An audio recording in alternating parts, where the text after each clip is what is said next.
Olá a todos e todas, meu nome é Maurício Kleber Miglioranzi Santos, sou juiz de Direito do Tribunal de Justiça do Estado de Mato Grosso do Sul, há 12 anos na carreira, e hoje nós vamos conversar sobre alguns pontos de destaque das formas de colocação em família substituta. Previamente a adentrarmos a temática propriamente dita, eu gostaria de ressaltar a importância de que o aluno, o estudante, aquele interessado em prestar concurso, muitas vezes, tenha um acompanhamento muito próximo da legislação. Especialmente nas provas objetivas, a legislação e o acompanhamento da legislação é de suma importância para que o candidato tenha êxito e aproveitamento nas provas. Ademais, o conhecimento se solidifica, e eu costumo dizer sempre para as pessoas que trabalham comigo, todas as respostas estão na legislação. A legislação, via de regra, é muito minudente com relação aos aspectos que apresenta, e hoje essa conversa que a gente terá, embora breve e pontual, eu destaco, visa a dar uma noção geral dos temas relativos à colocação de crianças e adolescentes em família substituta.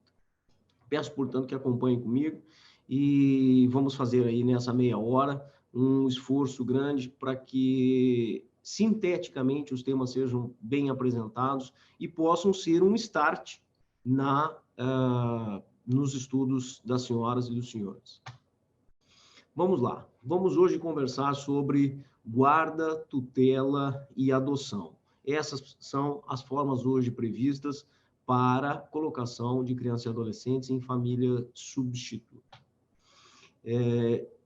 Como princípios gerais, nós precisamos verificar o que diz o artigo 19 do Estatuto da Criança e do Adolescente. Vejam lá. É direito da criança e do adolescente ser criado e educado no seio de sua família e, excepcionalmente, em família substituta, assegurada a convivência familiar e comunitária em ambiente que garanta o seu desenvolvimento.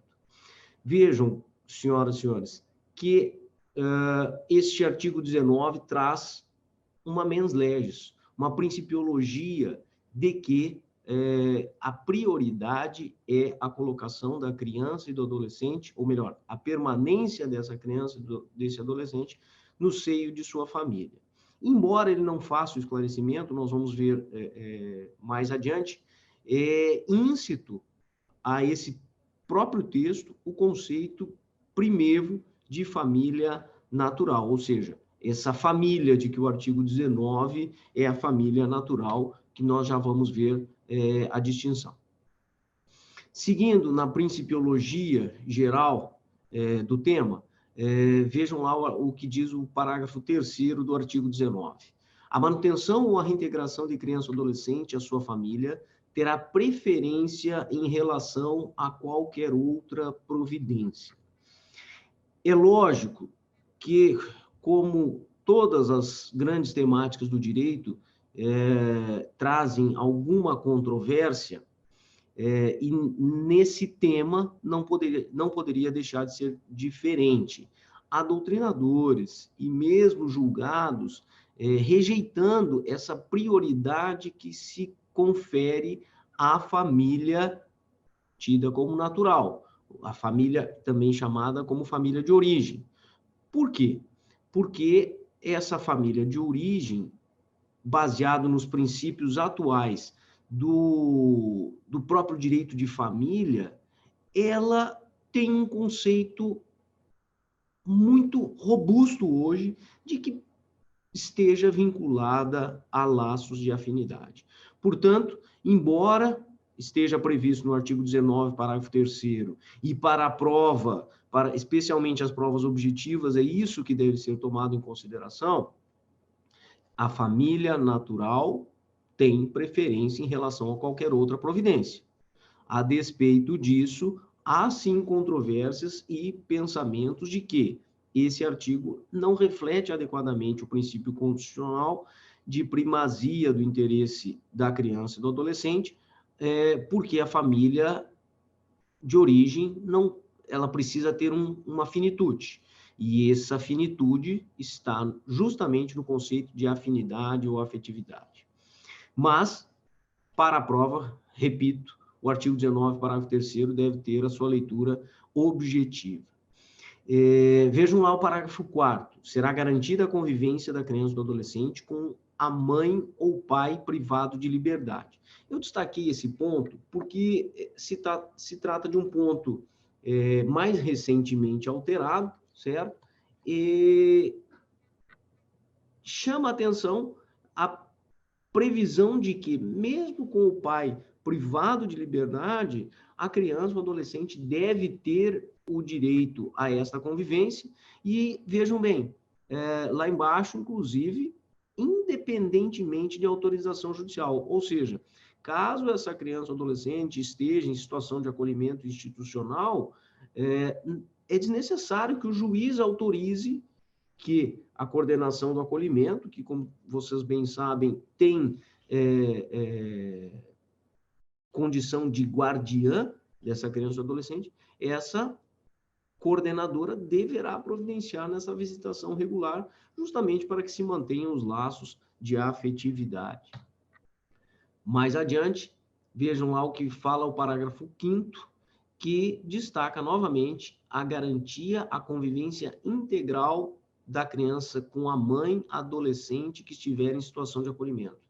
Eu trouxe também, vejam que essa alteração decorre da hoje bastante conhecida Lei da Primeira Infância,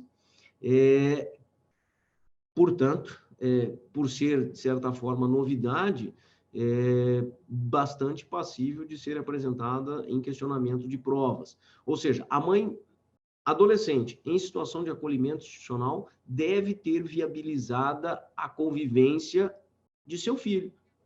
Não necessariamente, ou não principalmente pela ótica da genitora, mas também pela ótica da criança que tem esse direito garantido pela legislação. Todos esses dispositivos, pessoal, estão inseridos no corpo do Estatuto da Criança e do Adolescente, ok? Vejam lá. Outro ponto que chama atenção também decorre dessa nova lei, intitulada de Lei da Primeira Infância. A gestante ou mãe que manifeste interesse em entregar a seu filho fará como? Será encaminhada à Justiça da Infância e da Juventude. Aí destaca-se a importância dessa articulação em rede, como nós chamamos, seja das maternidades, seja da Secretaria de Assistência Social, seja da Secretaria de Saúde, que tem conhecimento de uma genitora que pretenda entregar o seu filho à adoção, deverá conduzir essa gestante, acompanhar essa gestante à Justiça da Infância e Juventude, que promoverá avaliação psicossocial, oitivo em juízo, quando necessário, para que isso se aprofunde. Pessoal, são apenas tópicos que eu estou salientando, ok? Há muito mais informações na sequência aí do artigo 19A, que são importantes para a prova. Esses são só os pontos principais em virtude do tempo disponível para esta apresentação. Outro ponto que chama a atenção, vejam lá o que diz o 19A, parágrafo 3º. A busca à família extensa, conforme definido nos termos do artigo parágrafo único do artigo 25 dessa lei, respeitará o prazo máximo de 90 dias, prorrogável por igual período. A ideia, pessoal, é que a Justiça procure, obviamente, imprimir celeridade à busca de família extensa de criança e adolescente, para que não se perpetue ou para que sejam preservadas os conceitos de excepcionalidade e brevidade do acolhimento. Portanto, está previsto em lei que a busca à família extensa respeitará o prazo máximo de 90 dias. Na hipótese de não haver indicação de genitor e de não existir outro representante da família extensa apto a receber a guarda, a autoridade judiciária competente deverá decretar a extinção do poder familiar e determinar a colocação da criança sob a guarda provisória de quem estiver habilitado a adotá-la, ou de entidade que desenvolva programa de acolhimento familiar ou institucional. Pessoal, é só reforçando, certo? A mens legis, a principiologia do ECA, salienta muito a importância da manutenção da criança ou adolescente no seio de sua família de origem, certo? Família natural. E eu já vou trazer mais delineadamente esses conceitos. Não sendo possível isso, busca-se na família extensa. E, por fim, as modalidades de inserção em família substituta, ok? Vamos lá. Família natural, extensa e substituta. Está expresso do artigo 25 do Estatuto da Criança e do Adolescente. Entende-se por família natural a comunidade formada pelos pais ou qualquer deles e seus descendentes. O artigo é autoexplicativo, certo? Família natural, portanto, é aquela formada pelos pais ou qualquer deles e seus descendentes. Ou seja, em linha reta. Já a família extensa inclui, sim, aí colaterais tidos como familiares também. Se estende para além da unidade de pais e filhos ou da unidade do casal, formada por parentes próximos. Chamo a atenção e aí volto naquele ponto de discussão. Será constitucional a primazia absoluta ou a prioridade absoluta da família de origem? Até que ponto? Talvez aqui nós tenhamos uma resposta possível e com amparo no próprio ECA, formada por parentes próximos com os quais a criança ou adolescente convive e mantém vínculos de afinidade e afetividade. Ora, se o conceito trazido pelo próprio de família extensa, trazido pelo próprio Estatuto da Criança e do Adolescente, refere que são os familiares próximos, porém, com os quais a criança e o adolescente convivem e mantém vínculos de afinidade e afetividade, parece-nos que temos uma resposta incompleto do conceito de família extensa. Não basta ser parente próximo, mas sim é necessário que tenha convivência ou vínculos de afinidade e afinidade. O conceito de família substituta, por óbvio, decorre da exclusão desses outros dois conceitos, ou seja, seriam todas aquelas que não se enquadram no conceito de família natural ou no conceito de família extensa. Vamos lá. Princípios norteadores da inserção em família substituta. O que o Estatuto da Criança e do Adolescente direciona para que o juiz possa ou se veja diante de uma situação que demande a inserção da criança e do adolescente em família substituta? Indispensável, melhor dizendo, recomendação de ouvida e consideração da opinião da criança e do adolescente. Não poderia ser diferente, né, pessoal? É lógico que com bebês, a oitiva não passa de um acompanhamento, de uma diligência de acompanhamento.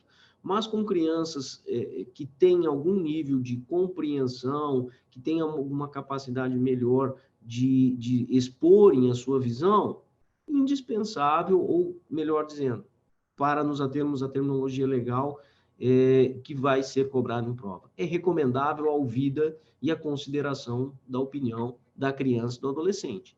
Mas, aí destacamos, é obrigatória a oitiva e o consentimento colhido em audiência pelo juiz. Ou seja, não bastam os estudos técnicos confirmarem essa hipótese. É preciso que o juiz colha a anuência da criança e do adolescente a partir melhor dizendo, do adolescente a partir dos 12 anos de idade. Todos sabemos, né, que o conceito de criança se limita aos 11 anos, ok?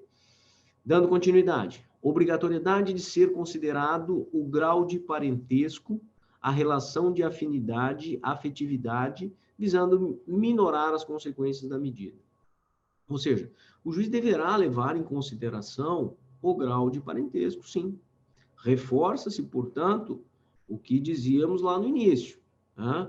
A prioridade prevista expressamente no Estatuto da Criança e do Adolescente é de manutenção dessa criança no seio da sua família natural ou de origem, como nós dizemos.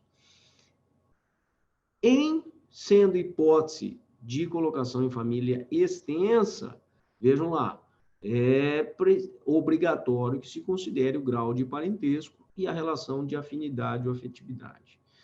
Trazendo isso para uma realidade prática, pessoal,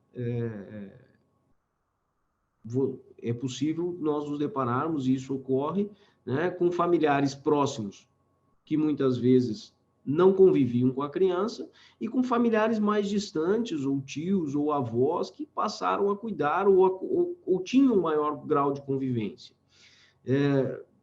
Invariavelmente, a afinidade, a afetividade vai se sobrepor nessas situações. Agora, esse diálogo, esse adendo que eu estou fazendo, merece consideração em uma eventual avaliação discursiva, não para a prova objetiva. A assertiva do dispositivo é essa: a obrigatoriedade de ser considerado o grau de parentesco e a relação de afinidade ou afetividade. Obrigatoriedade de inserção em conjunto dos grupos de irmãos na mesma família, importantíssimo, certo? Sempre que possível, é obrigatório que os grupos de irmãos sejam inseridos na mesma família, salvo situação de risco de abuso ou outra justificativa excepcional. Infelizmente, na prática da seara da adoção, uma das dificuldades, e infelizmente acabam se tornando uma justificativa excepcional, é a limitação dos habilitados à adoção de grupos de irmãos. Muitas vezes, os grupos de irmãos, sim, precisam ser cindidos para que se obtenha identificação com casais habilitados à adoção.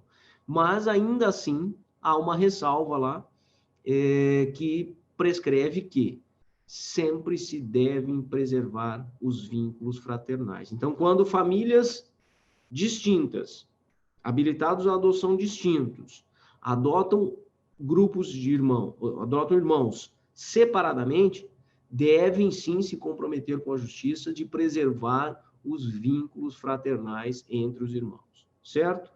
Outra principiologia norteadora da inserção de crianças e adolescentes em família substituta é a preparação obrigatória e gradativa, bem como o acompanhamento posterior da criança e do adolescente.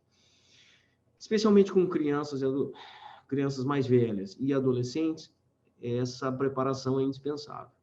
A experiência nos mostra, por outro lado, que a grande maioria de crianças e adolescentes que passam a viver em instituições de acolhimento ou em famílias acolhedoras demandam sim, têm desejo sim, e vocês devem ver aí esses vídeos de divulgação que têm sido veiculados. Grande parte demanda por uma situação de acolhimento, por um acolhimento de uma família. Mas, mesmo de qualquer forma, se faz necessária essa preparação obrigatória e gradativa para que a própria criança ou adolescente entenda a realidade na qual vai ser inserido, identifique-se em termos de empatia com os adotantes, para que a adoção seja bem sucedida e apresente, como nós veremos, reais vantagens para o adotando, mas também, obviamente, tem que ser satisfatória, tem que ser, em termos de realização, para a própria família de adotantes. Chamo muito a atenção pela relevância tardia que o tema tem tomado, a atenção para os dispositivos que tratam da adoção indígena, ok? Priorizam a sua inserção mediante a observação do seu respeito à identidade e cultura, a prioridade de sua inserção no seio da mesma comunidade indígena e ainda a participação obrigatória de órgão federal e estudo antropológico que possa nos demonstrar se naquela situação efetivamente estão presentes requisitos que autorizem a destituição do poder familiar dentro do contexto antropológico daquela determinada etnia, daquele determinado grupo indígena, daquilo que eles consideram como correto ou não, e isso deverá ser apurado pela Justiça da Infância e Juventude. Pessoal, fechada essa parte introdutória, nós temos pouco tempo, então retorno a mencionar. Eu estou passando muito brevemente pelos tópicos dos institutos que são objeto dessa aula, certo? Acompanhem com o ECA aberto, com o Estatuto da Criança e Adolescente aberto, com a legislação citada aberto, e vão grifando. Isso vai trazer uma contribuição muito grande para a memória, para a memorização de vocês e para a aplicação em prova, ok? A primeira das modalidades elencadas no Estatuto da Criança e Adolescente de colocação em família extensa ou substituta é o Instituto da Guarda. O que é importante destacarmos no Instituto da Guarda? A guarda obriga a prestação de assistência material, moral e educacional, conferindo ao seu detentor o direito de opor-se a terceiros, inclusive aos próprios pais. Ou seja, criança ou adolescente que se encontram em guarda de terceiros, quem tem direito, dever para com a criança é o terceiro. O guardião poderá, inclusive, opor-se aos próprios pais. Por óbvio que dentro dos limites legais, né? Nada óbvio que o pai questione judicialmente a condução ou a forma de condução do guardião responsável. Mas o guardião tem direito, sim, de se opor aos próprios pais. Um pressuposto da guarda, vejam bem, nós não estamos falando em pais ou destituídos do poder familiar. A guarda não retira dos genitores o poder familiar, certo? Então, o poder familiar persiste sob os genitores, mas o responsável legal, como nós diríamos, é sim o guardião. Trata-se, em regra, de um instrumento jurídico que visa regularizar a posse de fato. Muitas das demandas de guarda, e isso hoje já não é mais tão presente, mas ainda se verifica, era muito comum que os pais procurassem relegar a guarda dos filhos aos avós, mesmo que não mantivessem a guarda fática. Ou seja, os pais mantinham-se cuidando dos filhos, morando com os filhos, mas relegavam ou vinham formular um acordo de guarda para que os avós se tornassem responsáveis. Em muitas situações se verificou que esse tipo de circunstância visava nada mais, nada menos do que obter benefícios de planos de saúde ou previdenciários. De modo que, embora, sim, a guarda garanta à criança ou adolescente direitos previdenciários, todos os fins de direito, inclusive previdenciários, como nós estamos vendo nessa tela, vai ser indispensável que a justiça apure se este guardião exerce a guarda fática da criança ou do adolescente, para que isso não importe uma burla ao sistema de saúde ou sistema previdenciário, correto? Então, vejam lá, nesse último tópico nós estamos destacando, a guarda confere à criança ou adolescente a condição de dependente para todos os fins de direitos, inclusive previdenciários, certo? Para que isso ocorra de fato, será indispensável que esses interessados em obter a guarda exerçam a posse de fato da criança, certo? E aí, por posse de fato, por óbvio, talvez o termo seria correto, mais correto seria exerçam a convivência, exerçam a responsabilidade fática, né? E não posse de fato, que é um termo aí que nos lembra muito os dispositivos do Código Civil anterior a 2002, correto? E aí, outros dos princípios da guarda excepcionalmente, será deferida provisoriamente para suprir a falta eventual dos pais ou para a representação em determinados atos. Essa é a hipótese, aquela pontual, na qual, eventualmente, o pai se distancia para o exterior, o pai ou a mãe se distanciam para o exterior e deixam o filho sob responsabilidade dos avós, dos tios, dos padrinhos, e podem conferir a guarda para um período provisório ou especificamente para atuar em determinados atos, certo? Tudo isso indispensável à participação do juiz de direito e do Ministério Público, ou seja, não cabe, infelizmente, a gente se depara com algumas situações dessas, de procuração conferindo poderes de guarda a terceiros. É um instituto jurídico completamente equivocado, uma prática, melhor dizendo, completamente equivocada. Tudo que afete interesse de criança e adolescente demanda intervenção obrigatória do Ministério Público e decisão judicial, ok? Estamos partindo para o final, ainda tratando da guarda. A doutrina cita nomenclaturas que são importantes que vocês tenham conhecimento, a chamada guarda provisória, será conferida de forma liminar ou incidental e é possível apenas para os casos de tutela e adoção nacional, ou seja, a parte procura o judiciário, demanda, pedindo a concessão da tutela ao final, ou da adoção, incidentalmente ou liminarmente, a guarda pode ser deferida como um instrumento de garantia para, como nós falamos, conferir à criança e adolescente um representante legal que exerce de fato a guarda fática.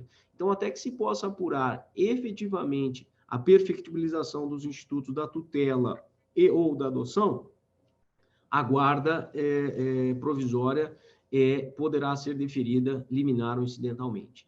Alguma controvérsia, mas uma outra espécie de guarda trazida pela doutrina é a guarda permanente, que está para atender algumas situações onde não se colocar as modalidades de tutela e adoção. Aí entra uma outra discussão, uma divergência de se há efetivamente alguma espécie de guarda permanente. Haja visto que a guarda deveria ter esse caráter efetivamente provisório, certo? Mas, enfim, o debate fica aí para as senhoras e os senhores se aprofundarem. E a guarda peculiar, como nós dizíamos, foi inovada no ordenamento jurídico ao ser trazida para o ECA e busca o suprimento de uma falta eventual dos pais. Podemos pensar numa hipótese em que o filho vá viajar para o estrangeiro, participar de uma competição, etc. e tal, e que demande uma representação jurídica legal para praticar qualquer ato, inclusive de inscrição ou assinatura de documentos que sejam necessários para que essa criança ou adolescente participe da competição. Entrando já na tutela, pessoal, preceito da tutela incondicional, ok? A tutela demanda a ausência de poder familiar dos genitores, ok? Ela será deferida, nos termos da lei civil, à pessoa de 18 anos incompleta. Observem acima, no enunciado, que a tutela hoje possui um regramento mesclado com o vigente Código Civil, ok? Então, podem acompanhar tanto a partir do artigo 36 do ECA, mas prestando muita atenção em todos os pormenores da tutela descritos no Código Civil em vigor. O deferimento da tutela pressupõe a prévia decretação da perda ou suspensão do poder familiar dos pais, implica necessariamente o dever de guarda. Relacione, guarda fática, ok?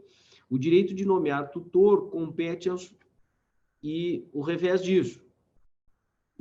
Para situações de guarda, não é imprescindível que os pais estejam destituídos do poder familiar, pelo contrário, ok?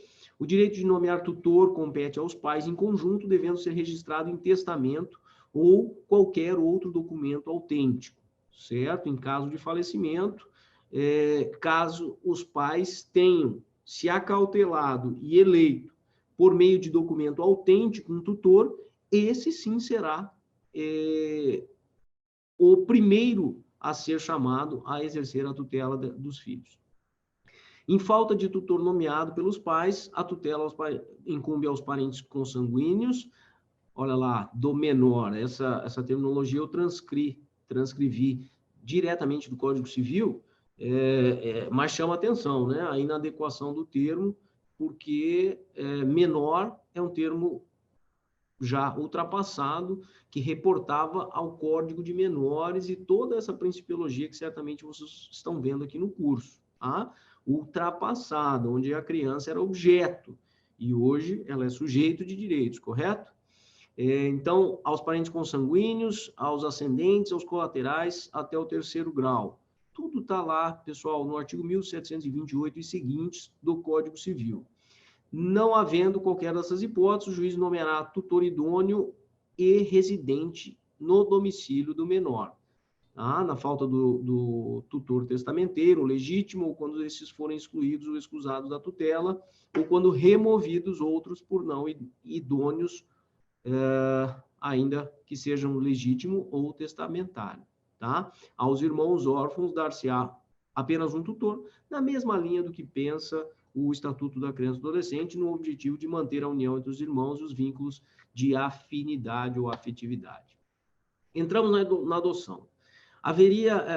Precisaríamos de bem mais do que meia hora para tratar do tema da adoção, tá? Eu estou finalizando e, em síntese, pessoal, bastante apertadamente, o ECA traz inúmeros regulamentos para adoção. Vamos lá. Adoção é medida excepcional, Griffin, é irrevogável, não se volta atrás em termos de adoção. Mesmo que os pais adotivos venham a faltar, ou seja, faleçam, não se restabelecem os laços com o pai ou mãe destituído, ok? Cria-se um novo núcleo familiar completamente independente daquele anterior. E só deve ocorrer caso esgotados os recursos de manutenção da criança ou adolescente nas famílias natural ou extensa, nos termos dos conceitos que já vimos previamente. Vejam lá, pessoal, destaque: superior interesse do adotando. Em caso de conflito entre direitos e interesses do adotando e de outras pessoas, inclusive de seus pais biológicos, devem prevalecer os direitos e os interesses do adotando. Princípio da igualdade na adoção. Olha lá, gente, como é que o artigo 41 do Estatuto da Criança e do Adolescente trata. Ou visa a aplicar o princípio da igualdade. A adoção atribui a condição de filho ao adotado, com os mesmos direitos e deveres, inclusive sucessórios, que são recíprocos, digo, né? Certo? Caso o adotado tenha bens e venha a faltar, os seus ascendentes, ou seja, os adotantes, vão ser seu herdeiro, ok? Desligando de qualquer vínculo com os pais, salvo os impedimentos matrimoniais. Por óbvio que esse adotado persistirá impedido de casar, por exemplo, com a própria irmã biológica. Compreende?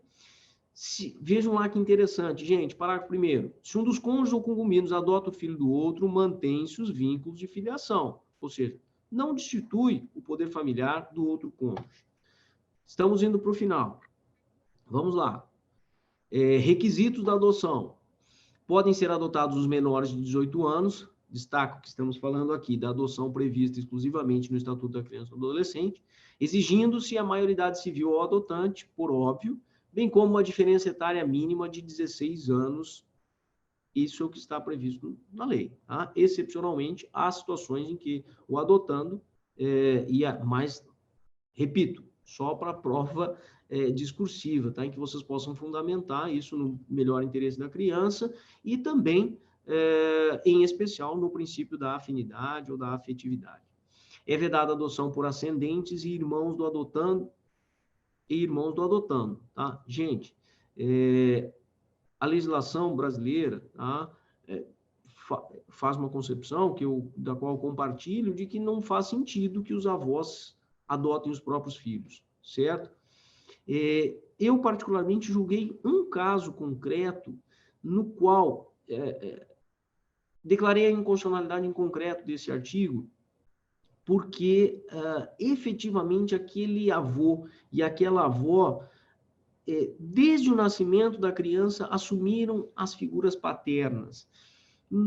não é o mais correto, certamente, mas havia ali, criou-se ali um vínculo que, talvez infelizmente, a figura paterna foi efetivamente substituída pelo avô e pela avó naquela situação. Mas, como eu digo, trata-se de situação excepcionalíssima, aplicada a um caso concreto, com o parecer favorável do próprio Ministério Público, e em que se entendeu em que o superior interesse da criança estava realmente materializado na consolidação da adoção pelos avós. Mas o objetivo do dispositivo é não desconfigurar as famílias, certo?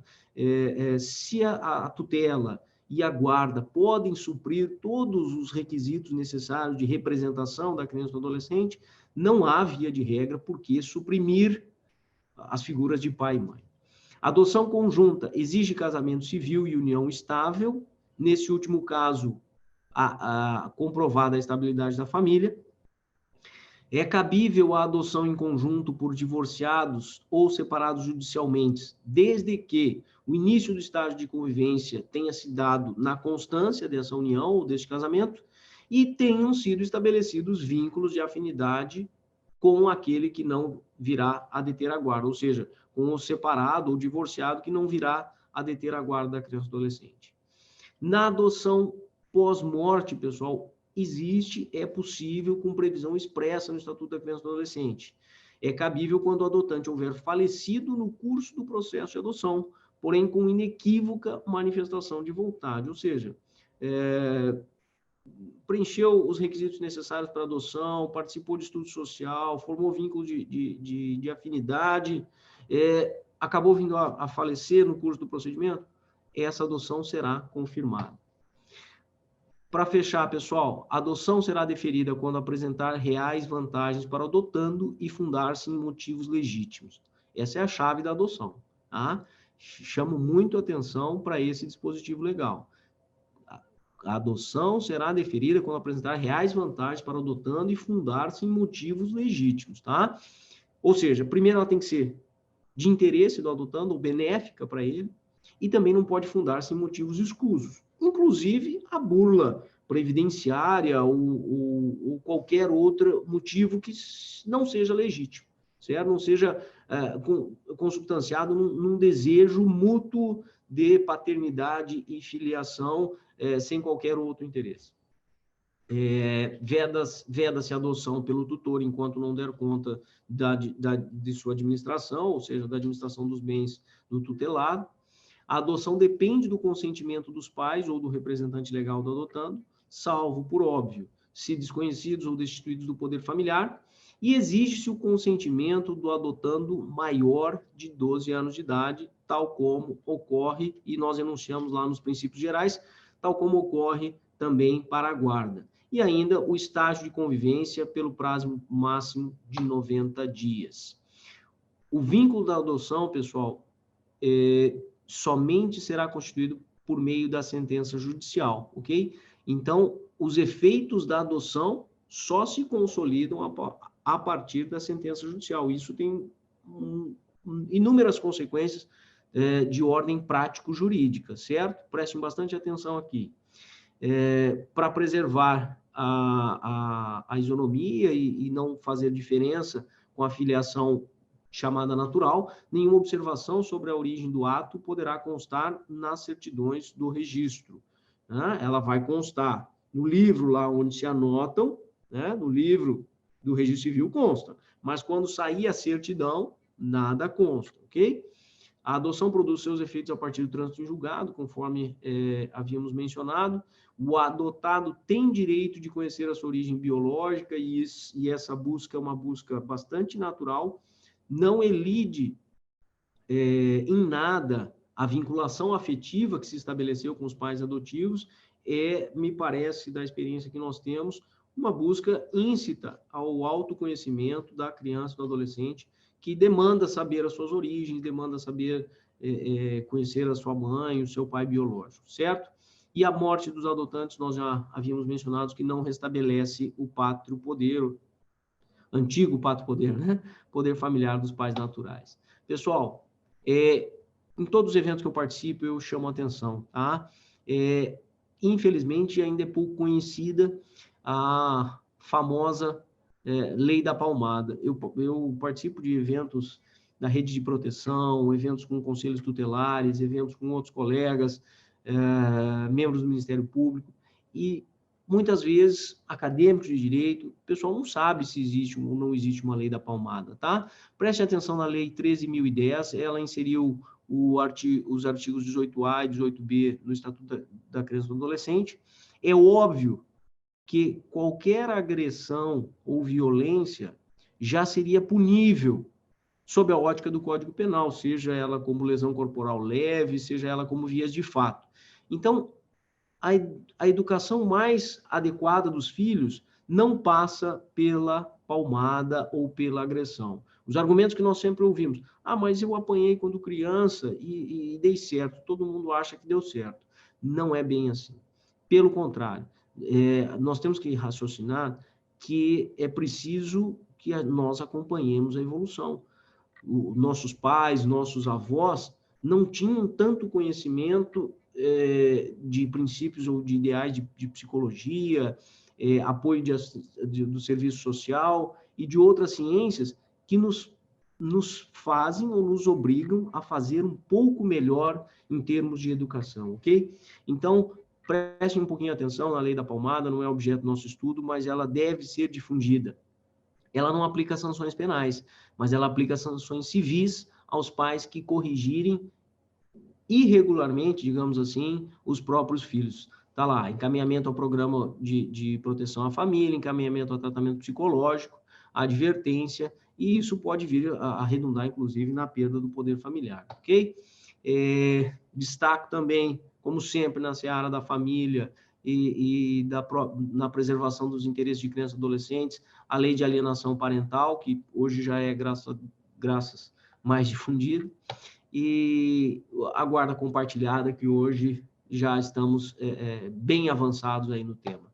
Pessoal, foi uma grata oportunidade poder compartilhar esses minutos com vocês. Dediquem-se a fundo naquilo que vocês gostam, certo? Procurem realizar aquilo que vocês gostam e não existe outra receita. O estudo é leitura, é aprofundamento, preservem um tempo para o lazer, para que isso não se torne enfadonho, mas podem acreditar em vocês que os objetivos serão alcançados. Tenham todos um bom estudo e muito obrigado.